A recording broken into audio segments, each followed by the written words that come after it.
you playing? Hello, and welcome to What the Bleep Are You Playing? A podcast where we play a game, many times bad, and tell you why the bleep we played it. I am Speedster Sean, this is Thomas the Great, and Muppet Mason. And we played...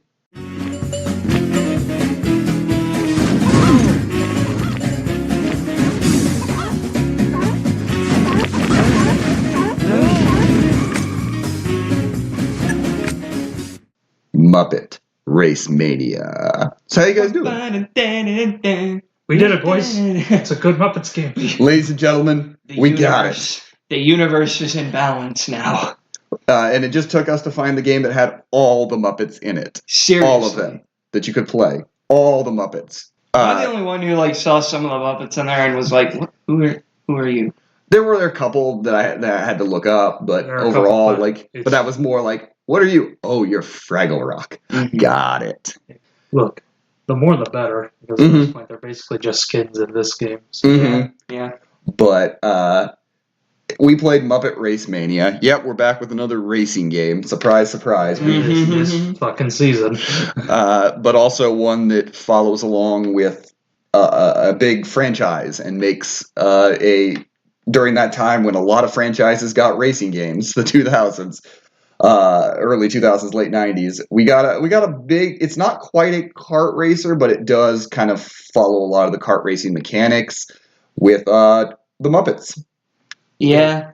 Developed by friend of the show at this point, Traveler's Tales. Yeah, because this is what we were talking about it before. This is what the fourth game from theirs that we've played. Yeah, this is Traveler's Tales shows up a lot because with how our podcast works and how we pick our games. And what our fascinations are. Yeah, Traveler's Tales shows up a lot. And it also... Specifically 90s and 2000s Traveler's Tales. Also basically published by Midway, who we've mentioned many times on this podcast as well. Yes. So it was a combo of studios that were like, hey... We talked about you a lot. So we know Traveler's Tales developed, published by Midway, and it's a Muppet game. Why haven't we played it sooner? Because I was trying to find it for cheap. Yeah. Money.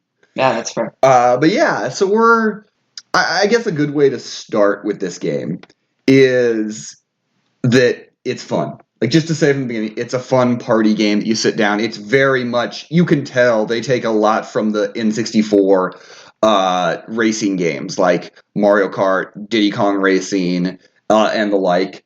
You can tell that is what they are trying to do. It's just on the PlayStation, so it was a 2-player game, which is fine. We didn't need 4 players here, but you can tell that is what they are trying to emulate when they're creating this, is that type of racing game. Right.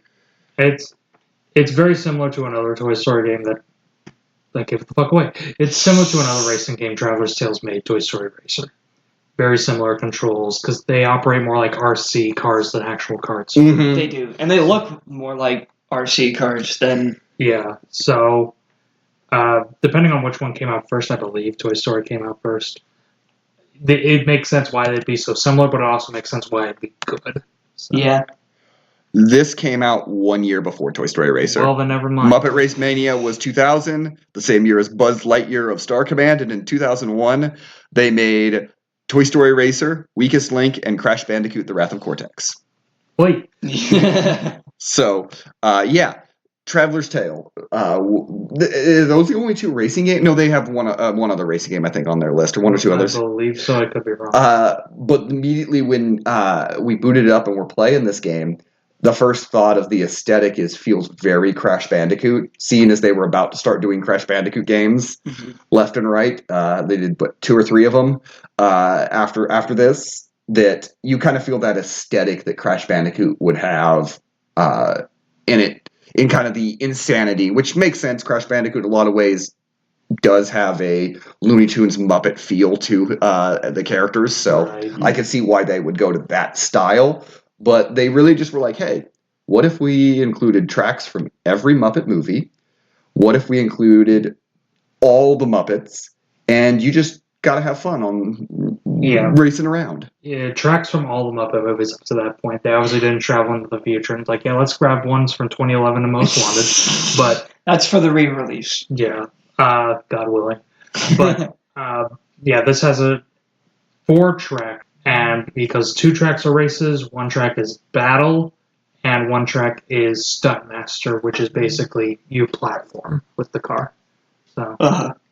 Which is definitely an interesting idea, and with these controls, you can definitely see platforming being something in it. Yeah, like there's a lot of quick stops, quick turns, quick moving that, on the PlayStation can be frustrating, but also still are very easy to pick up.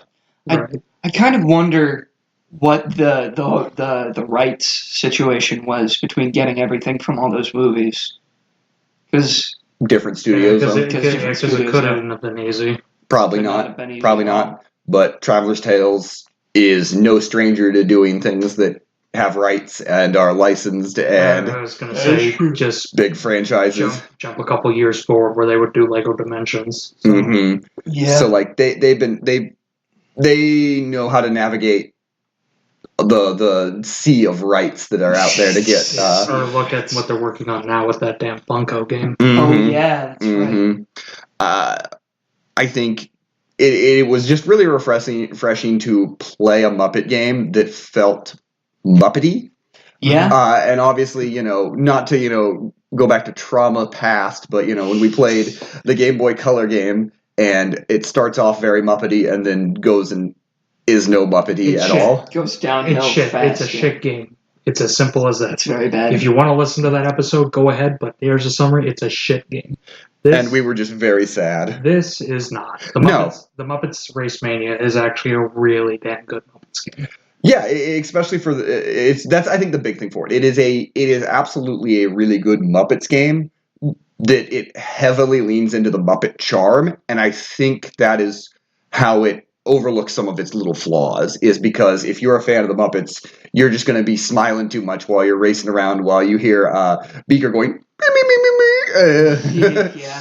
and you're like, yay. And there are a lot of Muppets in this game. There's a lot of Muppets, there's a lot of cars, and there's a lot of tracks. This game is chock full. You could put Beaker in a steamroller. Game of 2000. As God intended. Yeah. What a weird selection of carts this game has. It does. I mean, because you don't really associate Muppets with vehicles that often. That's true. The only vehicle that I associate with the Muppets is the Studebaker from the first movie. I would say the bus for the band. The bus. Yeah, but those are like the 2. I would also a little bit bikes because of all the ways Kermit and Piggy biking. That's fair. And because of From Space, some form of spaceship for Gonzo, maybe, or just like a rocket. I could see him, riding along a rocket, and I just realized that rockets explode. Right, and it's kind of a thing like that where I imagine the idea of a Muppets racing game is probably an eyebrow raiser to some because, well, the Muppets aren't really known for super speed or traveling around, but I think the way they do it in this game, with it being more of a wacky sort of... It feels kind of like you're playing with your toy cars. And that's, yeah, it feels a lot like that. That's what it is. I just was thinking of a funny cart that I wish was in this, is if Rolf was just riding a piano. Why wasn't that in the game? I imagine him playing, just going along. Anyway, that's the image that came into my head. Like that one music video with the Making My Way Downtown. Yes. Mm-hmm. Yeah. Going across the course with his piano. The things I think of. But I really do think that they pack this game full of Muppet stuff. They did. Characters. They got the voices.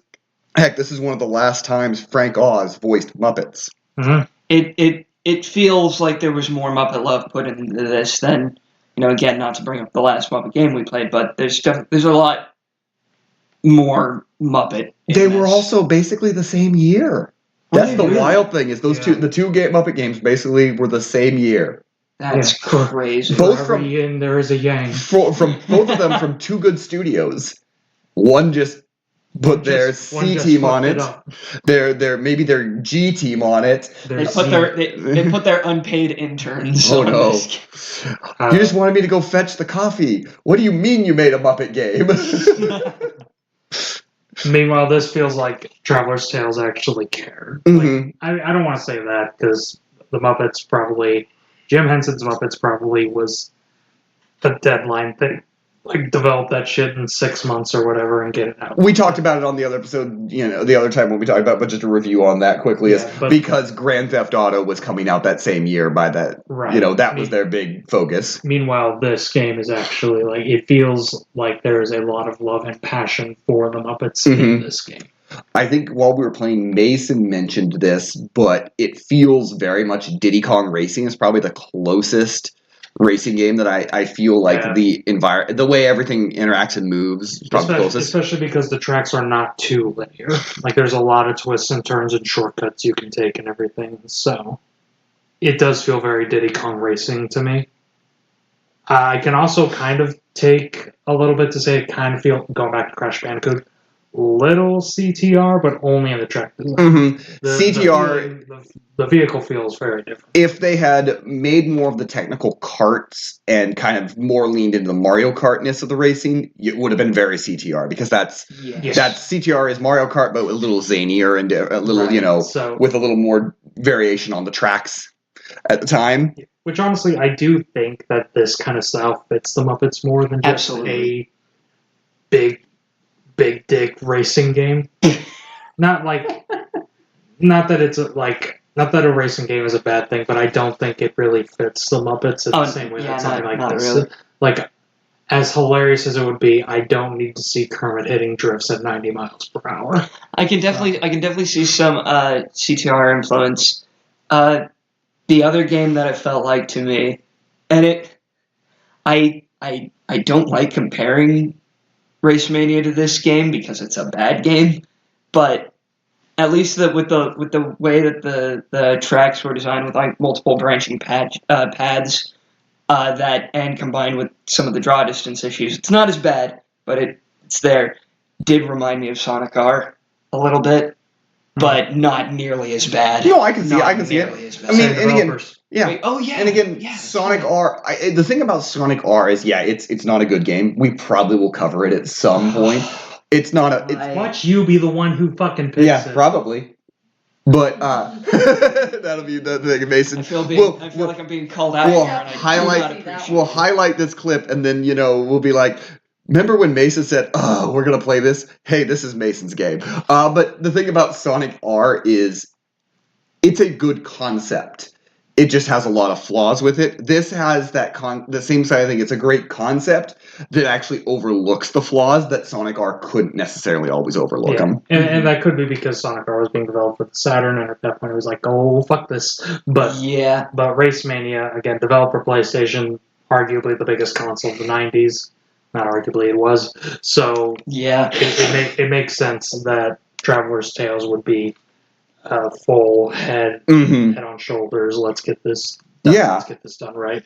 And they didn't need to be, because the Muppets, as we've seen before, is a property that very much can be just shoved out the door. Like, they'll just plaster it on anything. Happens way too often with Muppets stuff. Whether it's video games, half-assed shows, movies that could have been more. Right, I love the Muppets, and they get mishandled. Yeah. It's almost like the company doesn't care about them anyway. That depressing note aside.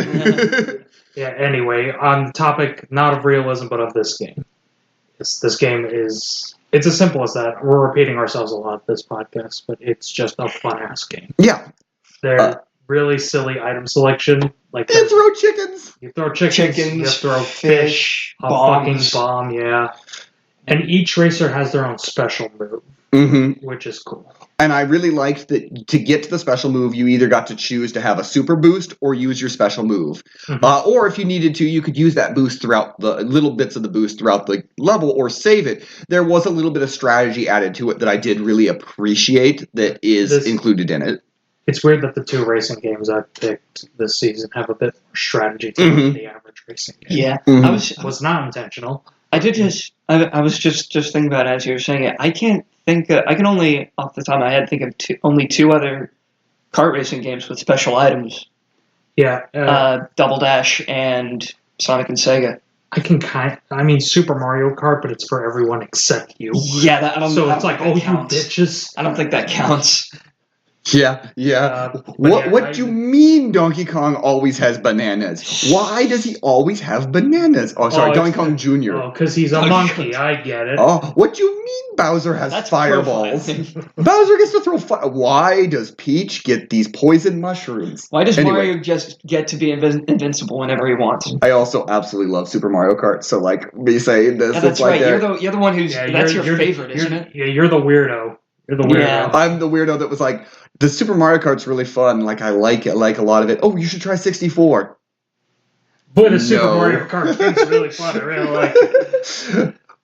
So- No, but yeah, the special items really is cool, and a lot of them are just stops the other person's And cart. a lot of them are just fucks with the controls Mhm. or stops the cart or something. But also that feels very Muppety. So I mean, they are in character, like Dr. Bunsen dropping a vial or whatever, and it makes you spin out of control. Miss Piggy just smashing you into a pancake. This feels in character for the Muppets. Rizzo turning you into cheese. What a weird. Because Rizzo has black magic now. I mean, if any Muppet had black magic, Rizzo makes a lot of sense. He would learn it just to be lazy. Yes. He would learn it, and it'd just be like, "Hey Rizzo, can you get up? Hey Rizzo, you want a beer? Don't worry, I can get it in Sabandor." He'd be like, I could go to work today, or I could cast a spell that has my work done and sleep all day. What do you mean you caused the apocalypse? Well, it wasn't my intention. That would be the plot of a Muppet movie. It'd be a mystery of who caused the apocalypse, and then it'd end, Rizzo, you used black magic to solve your work? I want to see that. I want to see that Muppet movie now. The fact that in the 90s when they did the stories that Rizzo was just always himself. Yeah. At least Gonzo once got to play Charles Dickens. That's true. Gonzo. Like the lamp, not the rat. Like the lamp, not the rat. Because Rizzo doesn't give a shit. It's one of the reasons why he's great. Oh yeah. He doesn't give a shit. I did really like the selection of racers in this game. Even though, as I think Thomas mentioned at the beginning of this, was that like they're just skins. There's not really any difference between the racers or the cars. There's not, or at least none that are noticeable. But with over 20 racers and over 30 tracks, and you have 15, 20 different cars, like it's fun to mix and match characters into different cars, playing different things, hearing the voices. Like that's just fun for a fan. It's less about how it's going to control and more about how it looks. Yes. And how like this game is very much about, look how silly this looks. Did you make the bulldozer slower than the moon buggy? Nope. Why not? Because look at this. Now you got Miss Piggy ramping off in a bulldozer, and you're below with the dune buggy. Isn't this hilarious? This game is desperate for a photo mode. My God, it would have a photo mode if it was now. Yeah. You know what this? I know we haven't gotten to the questions yet, but you know what this game makes me really want? It makes me want a Muppets. Oh shoot, what's the game? We played it on the podcast. Had a show recently with the cars and the Cars. Evil clown guy. Twisted Metal. Twisted Metal, thank you. Why couldn't I think of it for the life of me? It makes me want a Muppets Twisted Metal clone. Christ. Oh, my goodness. I'd play that. Gonzo would be the best character in that game. He'd be the only one that's like really trying. Everyone's terrified. Gonzo would live for the apocalypse. Gonzo would love living in Mad Max times. Yeah. Absolutely would. He'd be that. If they made a Mad Max movie, Kermit would be Mad Max, but Gonzo would be the freak he always encounters and helps him along his journey. Yeah, I think for this game, the big thing that I did mention here is like it's got some kind of interesting but basic controls. Yeah, I brought it up while we were playing the starting boost mechanic where you have to. It's really hard to describe it, but input a bunch of buttons in a row. There's like a prompt on the screen with like all the buttons on it, and one of them will glow up, and you have to match the buttons. And the faster you hit them and match them up, the bigger boost you get at the beginning, which is I think really cool than the timed boosts of Mario Kart. Yeah, it's definitely unique. It feels a lot more goofy. I guess to say it. It feels Zany. It feels Yeah. a little. It feels less skill based, obviously, but again, this is not a skill based racer. Mm-hmm. It's not. It feels less like like good at driving and more at like, hey, I used black magic from Rizzo again. But I really do like. I like that for this type of racing game. But the controls were really basic. You have your X to go. You have your L2 to fire your weapon. You actually get to choose which weapon you fire, which I did think was cool. L1 for the one in the at the bottom of the screen, L2 for the one at the top. When you have both of them as chickens, you're just doesn't matter which one you choose. But right, and then when you get your full boost meter, you can choose R2 for boost or R1 for your special move. Which again, pretty basic controls. This game was definitely better with the D-pad than the analog stick I found, which for a game in 2000 is odd that it felt that way, but it definitely I think all of us found it easier to use the D-pad. Yeah, well, every time I tried to use the sticks, they just didn't work for me. Yeah, no, I did not like using the analog sticks at all. Which again was really weird for I know it's a late PlayStation cycle game, so like we're talking analog. Them DualShock analog controllers have been there for a while. Yeah, but it still it raced fine. Like with the controls, like I don't think I'm gonna like say like these are great controls, but I didn't think anything was bad with them. No. And the other thing I really want to point out about the game that I think is amazing, some of the best UI. I know that seems to be that I love hyping up.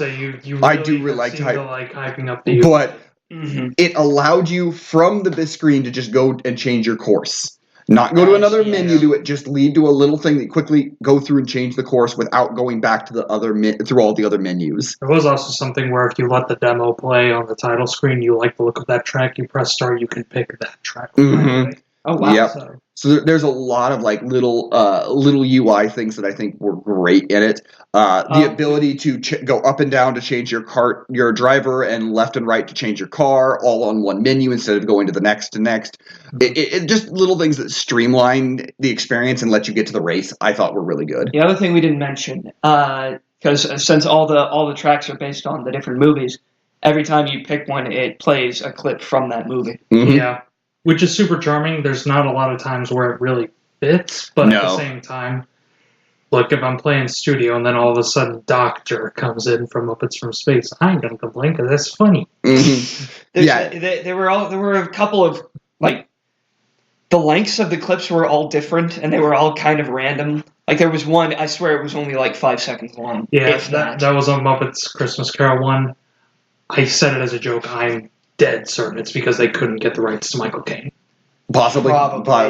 There's also an element of that. I wonder if the clips were more mandated with the license. Like, okay, but you have to show clips to try to get kids to buy our movies. Probably. That's another thing that maybe, and so maybe depending on it, level of what extent the clips were, might have been studio driven more than anything, or they just Traveler's Tales was like, we really like Muppets, so let's just put some clips in here. What do you want to put here? I don't know, something about some bells.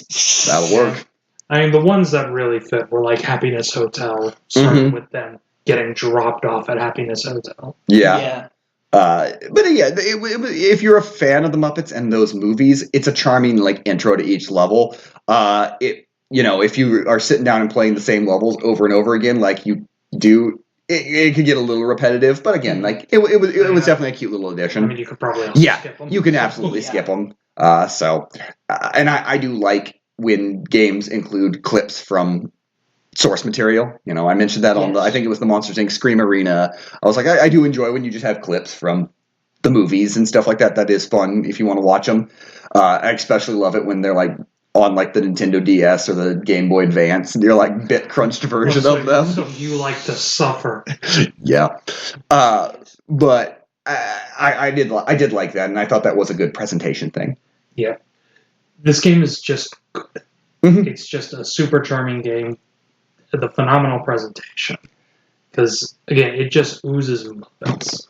Which I think that's something when we've played the bad licensed game and tie-in games a lot of times, the presentation is what kills a lot of those games. Like, we will forgive games for good presentation. Like, nobody's out there saying Larry Boy and the Bad Apple was a great game, but we're all like, man, we played that game again. That game was fun because it was so well presentation. Why are we not playing Muppets Game Boy Color? Well, fall damage, but also because there was nothing else that drew us in. Like the presentation wasn't drawn in.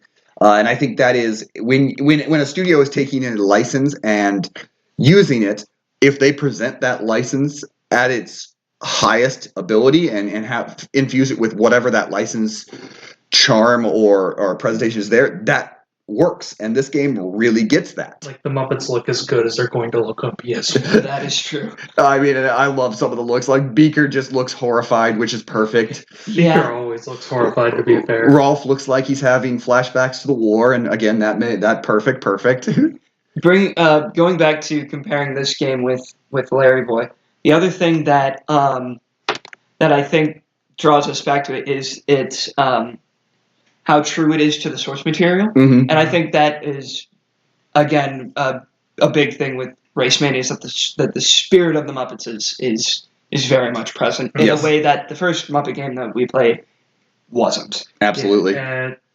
Again, just even simple things like they didn't have to make the tracks based on the movies. They could have just made, you're driving through generic city, generic swamp or whatever. But no, it's the swamp from the Muppet movie. It's the city it's New York from Muppets Take Manhattan kind of thing. So much so that in the secret Fraggle Rock level that we unlocked, that has Fraggles, the characters popping out of the holes occasionally. Like that is legitimately there is attention to details and attention to the fun that the Muppets can be. And while it's a 2000 PlayStation game, there are going to be a lot of things you're like, ooh, that is aged. And that's supposed to be fill in the blank, but they did it in a way that still you can still enjoy the fun of it. I think visually wise, nothing about it really bothered me except for the draw distance a little bit, and even then it didn't even. It wasn't like Sonic R level bad. But it's... The only time it bothered me was at the docks level, where there are just straight up parts where the chains will just pop in right as you're there, and you're like, oh, thanks, Stick. There's a lot of times where you didn't know if you were going to go off the edge. Like, oh, no, I'm going off the edge. Oh, that was actually a wall. Wasn't going to go off the edge there. Right. That happened in a lot of levels. And then you're like, oh, assuming a wall's going to come, and then you go, whoo, into the water. So that definitely is a problem with the two-player. But, that, as I said, that's kind of par for the course for PlayStation. Yeah, again, it's not a deal breaker in this. No. It's just something that is noticeable. Absolutely. But I really enjoyed this. I enjoyed being able to play the characters. You can just have Sam the Eagle, my favorite, Scooter. The quotes when they win and lose are funny. Kermit just being the biggest sport is hilarious to me. It's like, oh, we lost. Oh, we'll get him next time. And it's like, no, you're such a nice guy. You're such shit. Just want to pat him on the head. They felt very in spirit. And again, there wasn't a ton of dialogue from each of the Muppets, but their lines they all said felt very much in character. What was the Scooter one where he lost and he was like, hey, don't tell anybody, but... It's like, not to alarm anyone, but I'm pretty sure we lost. Yeah. That's such a Scooter. Scooter's so underrated. Absolutely. Scooter might be the most underrated Muppet. Scooter's up there. I love Scooter. But I think if you take one thing away from all of us talking about this is that Muppet RaceMania. I think I was going to make that same goddamn joke. Scooby-Doo came out there. Muppet RaceMania. Muppet RaceMania is absolutely a really fun time, especially if you are a fan of the Muppets. Yes. But on this podcast, we ask two important questions of every game that we play. The first is, how does it hold up? I think it holds up pretty well. There are definitely things that have aged on it. Yes. There are definitely controls, mechanics, and especially, as we said, the draw distance stuff that have aged worse as games have gone on. But for games at the time, it's very comparable to other late 90s, early 2000s racers that it's like yeah, it's what they were and what they are. It's held up fine. Yeah. You can still play it. None of them are game breaking. You don't have anything that breaks Yeah, the that's- game in a way that's unplayable. That's what I was gonna say. Is that the things that have aged not great about it? They're not deal breakers in any way. I But think other than like maybe the controls are a little bit weird. but once we got used to the controls, we were fine. It Yeah. maybe took a couple of races, but once we got used to them, it definitely wasn't a detriment anymore. Oh no. Yeah. So. I think the reason to come back to it and why it holds up better than maybe some of the even the games of the time is that they got the voices and everything nailed, and like you could go for the fun of the Muppets, and that's a reason to go to it. That's a reason it has held up, is because the presentation is at the highest level you could get for a PlayStation tie-in game. Really is that, and that's a reason it has held up, despite the flaws that might hold it back. Right. Yes. Second question we ask of every game that we play: would you like to see a remake or a reimagining in a modern setting? Look, would it ever happen? No, but I would like to say CTR Nitro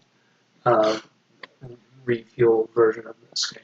You want RaceMania Nitro? Yeah, basically. Yeah, absolutely. I would like to see. I would take a remake, a reimagining, a new game, a sequel. Dropped on the store. I would take anything. I'm leaning more towards like a new game, like one that plays more like a Mario Kart. I think. See, I don't think I would want a Mario Kart. I think this style fits the Mhm. more. I'm okay if they want to. Obviously, if you want to update the graphics, you want to maybe fix the controls a little bit, but I don't want it to be like Mario Kart. I like it being a little more goofy with the controls, a little more loosier with it. Updating different things, maybe tighten a few things, but in the end, like, this is the style I like the Muppets to be in. It feels almost like you are puppeting them, and I think that's the way you need it to be. I think. Like the thing that's holding me back from saying like full remake is that it's got the Racer's Revenge problem where I'm not really a fan of the track designs with the branching paths. It gets too confusing for me. That's fair, but also I like think it. I think with doing it more like Mario Kart, the tracks would be simpler, and I just prefer that. I kind of like the idea of all the different paths, and like you can go 3 different ways and 3 different laps. Branching paths, but that's just me. Yeah, I think that's legitimately something that makes the game a little more replayable almost in that aspect. But I can see, but I feel like if they did a full almost remake and brought it out with a style, you could have more people racing at one time. Having big matches of lots of racers. I think this game could be really fun if they wanted to dig deep into the vault and do a non-Lego game again. Yes. Yeah, that's kind of where I am personally. But I don't know. Considering Midway is Dead. up, and Away at the dodo. I don't know who owns the licensing for this anymore. So like, if you wanted to just make a new Muppets game, you could, and maybe have it control like a regular Mario Kart. This is an alternate mode. Like a Micro Machines thing. Something like that. Yeah, we've talked before. Like, Muppets aren't as malleable into games as maybe they should be. We get we get platformer, a racing game, a party game is basically what we get with the Muppets. When it should be like you can drop the Muppets into anything, and it's like, yeah, that makes sense. But also still keeping them true to themselves. So like if they wanted to remake or reimagine a whole big up different racing game in a different style, I'm okay with that because I think the Muppets will work as long as you keep the presentation. But I think I would really like to see this game. Like, I just would like them to just update a lot. Like the graphics was some of the that's one of my biggest flaws of playing the game is the graphics because of what you could see, the draw distance, everything that's going on there. Well, that we know how to fix that now. We know how to do that. Like, so just building this in a slightly better graphics, and I think this game plays just fine and would be a lot of fun to play with friends again. I agree. It's just that was an option. Mm-hmm. Yes. But yeah, I think we all are like, yes, more Muppets, please. More Muppets, please. In bring general. this game back. Yeah, just in general. Yeah, like we could. I would take any Muppet racing game. Any. If you just want to have Kermit running on 2 legs, Ugh. racing down, That'd be kind of weird. track and field Muppets. I'll watch and play. That would be weird. Just track and field Muppets, and it looks like he's going to start, but then an actual hand comes out and Chucks him. Like that one bit from the Muppet movie where he gets thrown into the back of the ball. He's like, I'm going to do a hammer throw this time. And it's like, oh, no, you're the hammer. No, and it takes him with it. But I don't want to use my head. But I just really think this game could absolutely... There's more things from this game that could be taken. We could use a whole lot of it. We could have updates. We could have remake. We could have anything. But sadly, the Muppets just kind of sit there doing nothing. Mm-hmm. Anyways. I may have depressed I myself. was going to say, what a dour ending for a But game. you know what For a isn't... game that we like. You know what isn't dour, Mason? What's that? Well, sending us an email to bleepyouplaying@gmail.com. That would be really exciting, wouldn't it, Thomas? I don't know, man. Our inbox is pretty empty. That's fair. But if you ever want to send a comment, a question, or just anything you want to say, send us an email, bleepyouplaying@gmail.com. That's bleepyouplaying@gmail.com. Or if you want to tell us to play a game, maybe one of the other few Muppet games that we haven't touched, or maybe you want us to watch a Muppet movie and then tell you what we think about it, you can do that over on our Patreon, patreon.com/whatthebleep. Subscribe to our Super Bleep Head tier, $15 a month, and you can tell us to play a game or watch a movie, and we'll do it. We will definitely do it. But yeah, that's been Muppet RaceMania. Leave a nice 5-star review on this, please. Mason's life depends on it. What? Until next time.